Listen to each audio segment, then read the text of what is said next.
Lil Durk can't outrun the shadow he helped build. Not Von's, not O-Block's, not the fans' obsession with revenge. And now social media is asking the question Durk hates most. Has Lil Durk turned King Von's death into a never-ending war? Because the internet is convinced the beef won't die.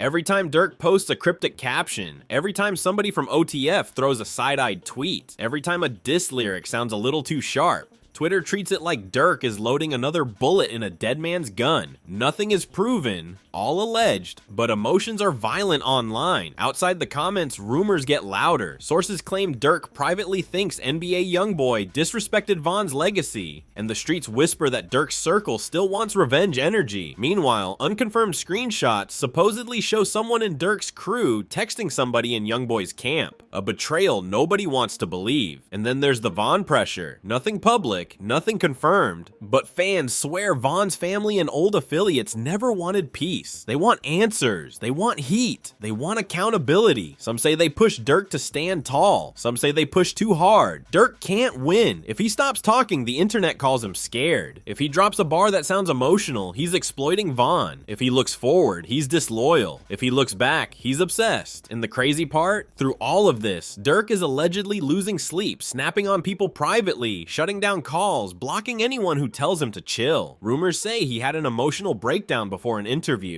allegedly punched a studio door. Nothing confirmed, but fans saw the tension in his eyes. This isn't just beef anymore. This is grief turned into gasoline, and everyone online is waiting to see who burns next. Lil Durk never planned to become the face of a funeral. He never planned to carry King Von's ghost into every room, every studio, every interview. But once Von died in Atlanta, Durk's whole image shifted. He wasn't just OTF's boss, that he became the grieving general, the wounded wolf, the guy who lost his right hand in front of the world. Fans romanticize loyalty. They fantasize death oaths. They treat grief like a mixtape rollout. And no matter how many times Durk tries to say, "We moving forward," the internet doesn't want forward. They want vengeance. They want subliminals. They want bodies dropping in bars. Allegedly, the pressure didn't start online. It started at home. The people around Von, the ones who loved him before fame, the ones who stood outside Parkway Gardens long before OTF turned corporate, they allegedly kept whispering that Von didn't die by accident. They allegedly said too many people folded too quick, too many people stopped riding, too many people went quiet.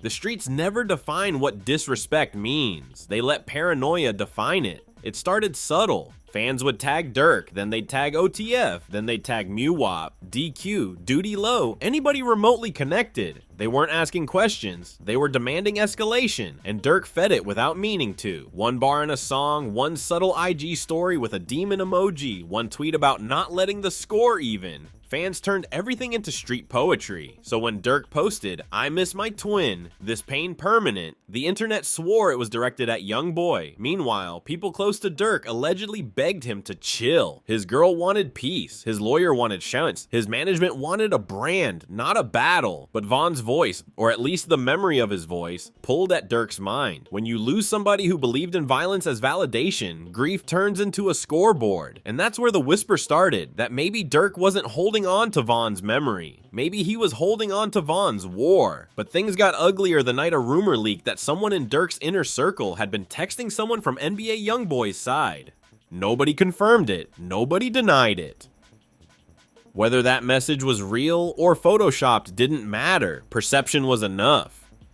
Durk allegedly confronted a couple people privately. One source claims he called at least 2 associates at 2 a.m. demanding, "You talked to them?" No proof, all alleged. But fans swear Durk unfollowed somebody that same week. When you're famous, unfollowing is a declaration of war. Another rumor said that one of Von's cousins pressed Durk at a private gathering, asked him why the music sounded like pain without retaliation. That rumor spread like gasoline. But here's the twist. Durk wasn't ready for motion. He was tired, mentally, emotionally. The guy looked exhausted in interviews. Shoulders slumped, eyes heavy, smile fake. Grief ages a man faster than violence. And Durk had both. But when he tried to move into love, fans punished him. Nothing he did satisfied the narrative. Too soft, he's faking loyalty. Too aggressive, he's exploiting Von's death. Too quiet, he's scared. Too loud, he's reckless. Durk lives inside accusations. Another weird moment happened during a radio interview interview. Durk's whole face shifted. His smile died in real time. Fans clipped the video and slowed it down frame by frame like detectives.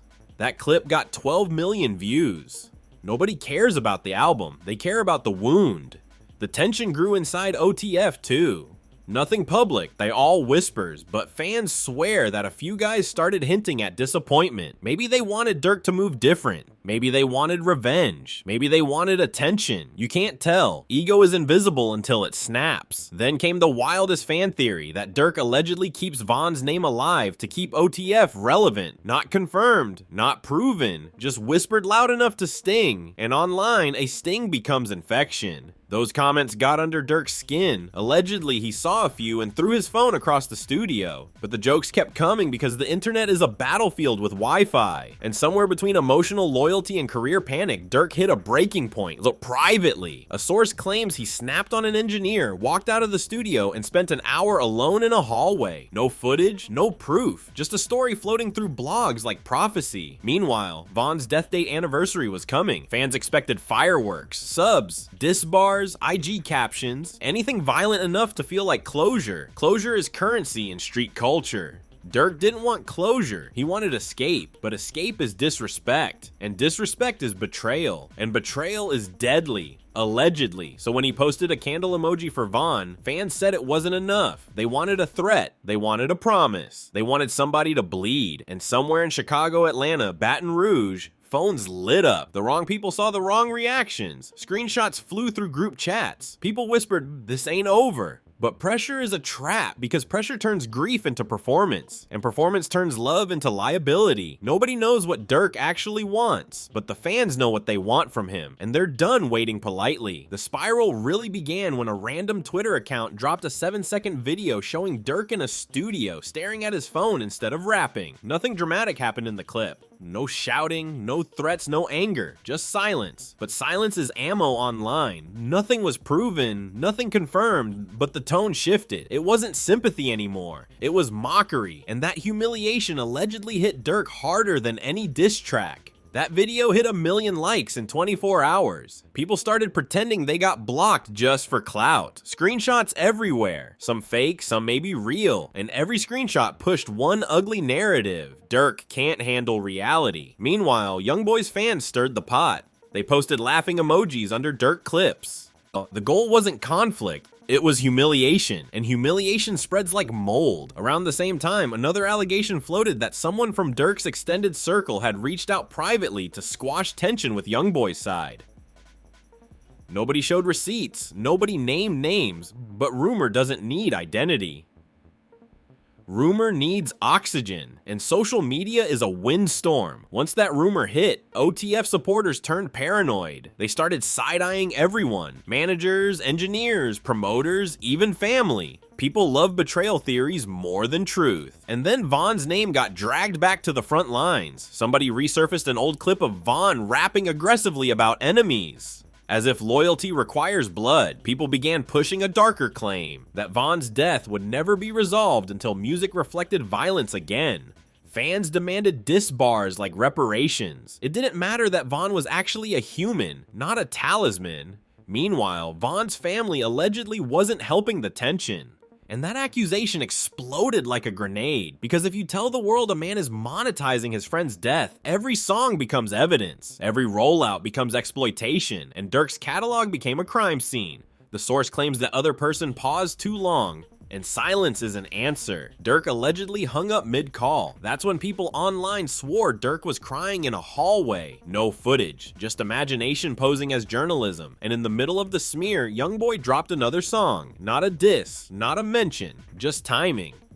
Fans forced meaning into it anyway. They screenshot lyrics. They tied random bars to Von. They turned metaphors into murder plots. YoungBoy didn't have to say a word. Fans did it for him. Durk allegedly saw the song chart and got quiet. Not angry, quiet. Producers around him claimed he spent the next hour staring at the floor. Maybe he was thinking about strategy. Maybe he was grieving again. Maybe he was tired. Nothing confirmed. Trauma turned into entertainment. Even India Royale, the woman Durk loves publicly, became a headline. That pressure allegedly caused arguments at home. Bloggers claimed Durk and India unfollowed each other for 12 hours. Maybe it was nothing. Maybe it was something. A relationship became collateral damage to street demands. Then YouTube commentary channels jumped in. Some said Durk was holding the rap game hostage with trauma. Others said he was weaponizing Von's memory. A few claimed Durk was scared to let the beef go because peace would mean irrelevance. These weren't facts. They were theories disguised as analysis. Allegedly, he kicked a trash can in the studio. At the same moment, a rumor leaked that Von's family might be upset about business rights. Completely unproven.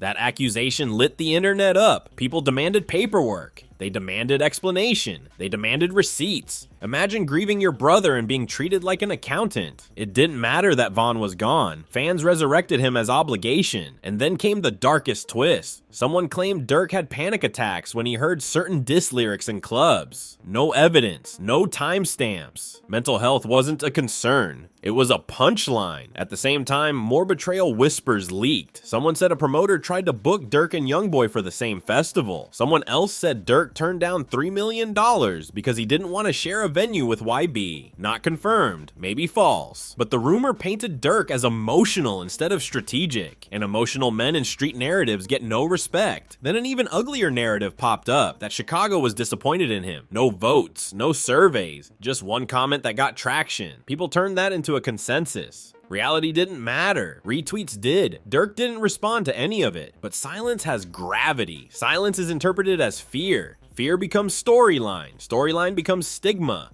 No man survives that sentence unscarred. By the time the rumors about betrayal, panic, and humiliation reached their loudest pitch, Durk wasn't just irritated. He was allegedly unraveling behind closed doors. Sources claimed he started avoiding studios that played Youngboy. He allegedly shut down sessions early if anyone referenced Von. That's not gangster behavior. That's grief turning into exhaustion. But exhaustion is weakness online. Weakness becomes rumor fuel, and rumor eventually becomes public humiliation. It got bad enough that Durk allegedly snapped at one of his own engineers. Mid-session, someone said, "Fans probably want a diss record," and Durk slammed his headphones on the table. Nobody knows if that quote is real, but once a fake quote feels believable, it becomes cultural truth. Meanwhile, Von's name kept resurfacing from unexpected places. A YouTube conspiracy channel suggested Von's death was still unfinished business, implying Durk had questions to answer. That video racked millions of views. People treat grief like debt. Somewhere between all the noise, Durk allegedly tried to disconnect for a few days. He flew somewhere quiet, no entourage, no cameras, just space. But even there, the phone never stopped. Tweets mocked him, Instagram pages tagged him, TikTok edits accused him of cowardice. It was emotional harassment disguised as commentary. When Durk came back, he allegedly hosted a closed-door meeting with OTF. Not a public meeting, just a calm check-in, but rumors say voices got raised. Maybe somebody questioned loyalty. Maybe somebody questioned direction. Maybe somebody said something reckless about Von's legacy. One alleged witness said Durk left the room first, and everyone sat there in silence. That silence becomes weaponized too. Then came the emotional crack that fans noticed. Durk appeared on IG Live for 2 minutes. He barely spoke, just nodded to music, rubbed his forehead, looked tired. Haunting, and that's how the internet frames loyalty now, and Durk allegedly took it personal. Some people said they saw his eyes water. Some claimed he looked like he wanted to speak but swallowed it, and of course someone screen recorded the exact second he blinked slowly.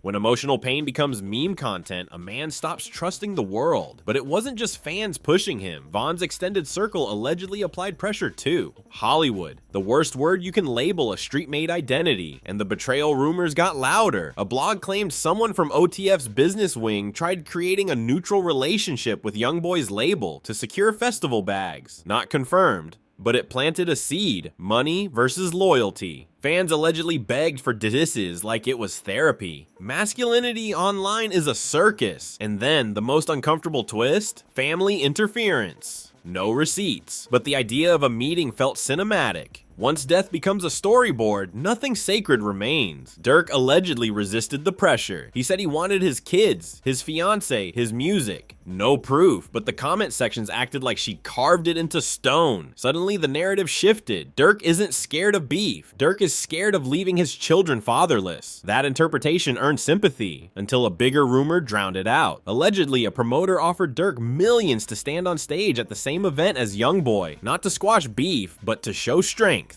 So now Durk was boxed in. Don't respond equals coward, respond too hard equals criminal, stay silent equals guilty, seek peace equals sellout, and through it all, streaming numbers rose. That sentence spread like digital plague. Maybe that call happened, maybe it didn't, but fans repeated it enough that it solidified in cultural belief. Then mental health entered the narrative. That rumor earned applause and mockery at the same time. That's how men die early, because society rejects emotional recovery. But the cruelest twist was still coming. Even without evidence, the rumor shook fans. They speculated screenshots, they speculated calls, they speculated private apologies. The rumor manufactured a power dynamic. Youngboy excused the aggressor. Durk is the emotional wreck. Narrative decides hierarchy. Once that stuck, Durk's silence became submission in the eyes of haters, and that's when the darkest allegations surfaced. A claim that Durk wasn't just failing Von, he was failing Chicago. No ballot, no public vote, just a sentence typed by someone bored at 3 a.m. Within hours, it became trending commentary. Imagine carrying a city on your back and waking up to strangers saying you're unworthy. Durk allegedly punched a wall over that one. Not proven, but fans believed it. He wasn't just grieving a friend anymore. He was fighting ghosts, public judgment, street expectations, family disappointment, and online distortion. Fans hated that quote. They treated it like treason. Durk is trapped inside an emotional chokehold, and the streets smell weakness, like animals smell blood. He isn't saying anything publicly, but silence is louder than violence. The blog pages refresh every morning waiting for his next meltdown. Comment sections keep score, and the pressure finally hits a point where even Durk's self-control allegedly starts to fracture. It begins with a rumor that Durk made a late-night call to somebody from Von's old circle. Not to plot, not to plan retaliation, but to apologize. Nobody knows what for. Maybe it was nothing. Maybe it was guilt. Maybe he was tired of being the face of unfinished business. The rumor claims the guy on the other end didn't accept it. He just said, "Bro, I don't want words." Certainty is code language, and code language is lethal. No names, no timestamps, but the screenshot went viral instantly. Negotiation is considered betrayal in street optics. That same night, Youngboy fans weaponized the moment. They spammed Durk's page with rat emojis. The clip cracked 1 million views. Humiliation became trending content, and that humiliation triggered a new rumor that Durk's legal team told him to never address Youngboy again, allegedly for safety and brand control. Nothing proven, but blogs took it and ran. When legal panic enters street mythology, everything becomes conspiracy. Meanwhile, Durk allegedly got into a serious argument with someone from OTF who accused him of letting the female energy online dictate his moves. Whether that argument ever happened doesn't matter. The rumor painted Durk as emotional, fragile, reactive, weakened. Men online treat emotional nuance like a threat to masculinity. Then another gossip twist surfaced. Someone claimed Von's family allegedly confronted Durk in private over business paperwork. Completely unverified, but social media treats unverified as a dare. Fans demanded transparency like accountants. Durk allegedly shut down after that. Some say he threw his phone, some say he paced a room, but out of nowhere, a curveball. Another betrayal storyline. Fans obsessed over the idea. It didn't matter who. The paranoia alone was enough to damage trust. Then came the alleged psychological snap. Durk reportedly left a studio session after refusing to record a verse that fans would interpret as a diss. Not because he feared Youngboy, but because he feared expectations. An artist choking on his own narrative. That's tragedy disguised as hip-hop, but rumors don't stop for tragedy. Fans branded him an outsider in his own mythology. Running is weakness. Weakness is death. Another rumor claimed India Royale begged Durk to stay alive for his children rather than dive into beef. People loved that, because it made Durk look torn between family and vengeance. Emotional conflict sells better than music. So now the narrative became India equals life, Von equals death, Durk equals torn, as if women or ghosts are chess pieces.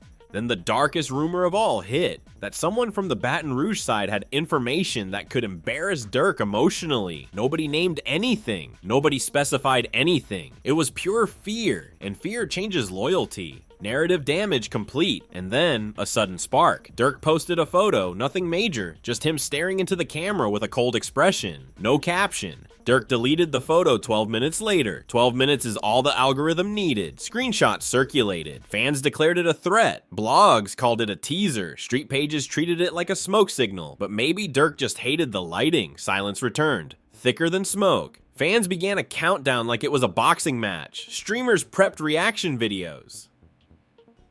Blog pages scheduled thumbnails. Nobody asked if Durk even wanted to live in that mindset. He was a widowed general stuck in a war he didn't authorize. Then the anniversary night came. Midnight, no diss, no threat, no coded caption, nothing. Durk stayed silent, fans turned rageful, and that's the emotional execution. And that rumor alone sent social media into meltdown. Memes dragged him. TikTok accused him of betraying Vaughn. Durk allegedly sat with his kids that morning, barely speaking. He looked like a man trying to build life while fans begged him to build a coffin. Suddenly, loyalty became hostage negotiation, and Durk was done. Allegedly, he told someone close, "The streets don't love nobody." That sentence sounded like honesty, and honesty is fatal in a culture that worships illusion. So here we are. No diss track, no closure, no answers, no healing. Just a rapper trapped between a grave and an audience. Durk didn't end the beef. The internet didn't win the beef. The war just floats. Ownerless, pointless, endless, like a ghost nobody can bury. And now the streets want a sequel, because grief doesn't entertain forever. Chaos does. So now you've seen it. Not the music, not the plaques, not the interviews, but the wound. A wound social media won't let close. Lil Durk is stuck between a grave that won't speak and a fan base that won't shut up. He's trying to raise kids, build a legacy, make records, touch stages, and instead, the world keeps replaying a funeral like it's a mixtape. This isn't normal pain. This is digital grief. Grief that trends, grief that demands action, grief that treats a man's dead brother like an algorithm tool. Fans keep screaming, "Ride for Vaughn." But nobody asks if Durk survived Vaughn. Nobody asks if Durk still wakes up with guilt. Nobody asks if Durk ever had a breakdown he never filmed. And the streets? They're still arguing over honesty versus hierarchy. Does Durk owe revenge? Does he owe peace? Does he owe nothing? Or did the internet turn loyalty into blackmail? Because once a man becomes a symbol, he stops being human. Now the rumors are still flying. Some fans think a diss is coming. Some swear Durk is done with beef forever. Some think he'll never let go of Vaughn's ghost. Some say Youngboy owns the psychological space. Some say Vaughn's family wants retaliation. Some say Durk wants release. Nothing confirmed, nothing proven, everything emotional, everything weaponized. So now I'm asking you, yeah, you watching this right now, whose side are you on? Do you think Durk should finally drop the diss and close the chapter? Do you think he should move on and choose life over war? Do you think Vaughn's name has been held hostage by fans? Or do you think Durk really can't let go of the beef because it keeps him relevant? Drop your thoughts in the comments. Go crazy. The streets want answers. The fans want emotion. The culture wants chaos. And if you're watching this like a Netflix series, hit that like button, subscribe to the channel, turn on notifications, and get ready. Because this saga is nowhere near over. Vaughn is gone. Durk is wounded. The internet is bloodthirsty. And the next twist is loading.